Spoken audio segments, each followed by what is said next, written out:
Coming over the bus, you guys got Texas A&M. I know one of the hottest teams in the country, not just the conference, and a lot different team than you saw at Auburn Arena just a few weeks ago. No question. You hit the nail on the head. Very unusual to, be in a situation where, you prepare for Florida and Texas A&M, then you watch the game, and then, you kind of think it's going to be Texas A&M, then it's almost Florida, then it is Florida, then it's almost Florida, then it's Texas A&M. A&M's a very dangerous team. They are one of the most athletic teams in our conference. They're playing with great confidence right now. They really shot the ball extremely well. They got to make big plays. They turn you over like crazy. They're very active with their hands, and you got to be strong with the basketball.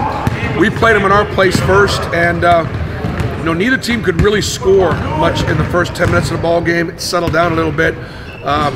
They got 18 offensive rebounds at our place, and we had to block like 16 shots, probably changed another 8 or 9. They got downhill against us way too easily.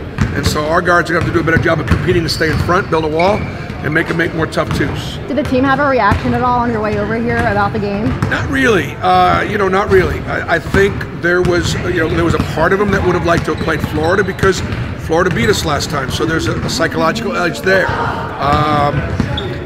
But I don't think it really matters. I think they're glad they know who they're going to play and ready to get the scout and get started. Fresh legs obviously an advantage. Is it mitigated at all by the fact that they played today? Yeah, I think it'll be a factor in Game 3 for whoever plays the third game. The history of doing this is the second game doesn't matter. It just doesn't matter. Third game, fourth game, legs become a factor. So I've always said in tournaments that the hardest game to win is the first one. And so this will be the hardest one for us to win. But these early games, are they an advantage to you guys at all?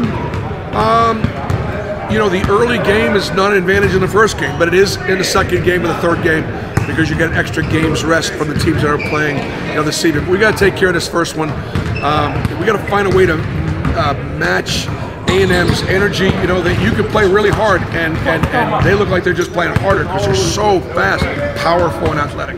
Is that a myth that, hey, we had a bye week, basically, that can slow us down, or is that just something in your experience of coaching that you feel like you'd rather have rested legs than the role of coming in and winning a few in a row? I mean, we won the last 2. They won, I think, 6 out of the last 7. They played 1 game today more than we played, so it was. We'll take the bye, and we will, just try to figure out a way to beat them again. Walker, now you found out who you're playing, so I guess what's the reaction to playing A&M tomorrow? We're excited. We're excited for the opportunity. We're going to be excited regardless of who we're playing. Watching that game, both teams played so hard. It was so much fun to watch, but we're excited.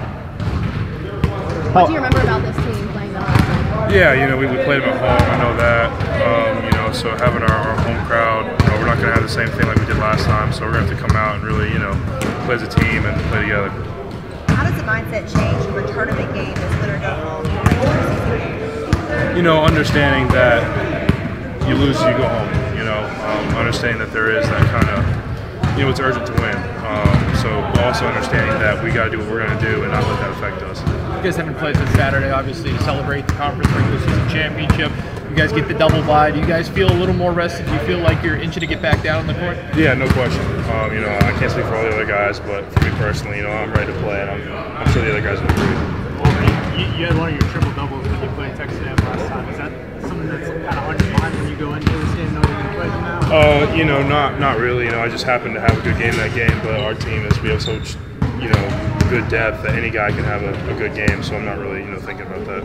Walker, you feel like you guys are playing some of your best hoops here as it matters most? Yeah, we just got to keep doing our thing, keep playing together, keep listening to coach, and we're gonna get some wins.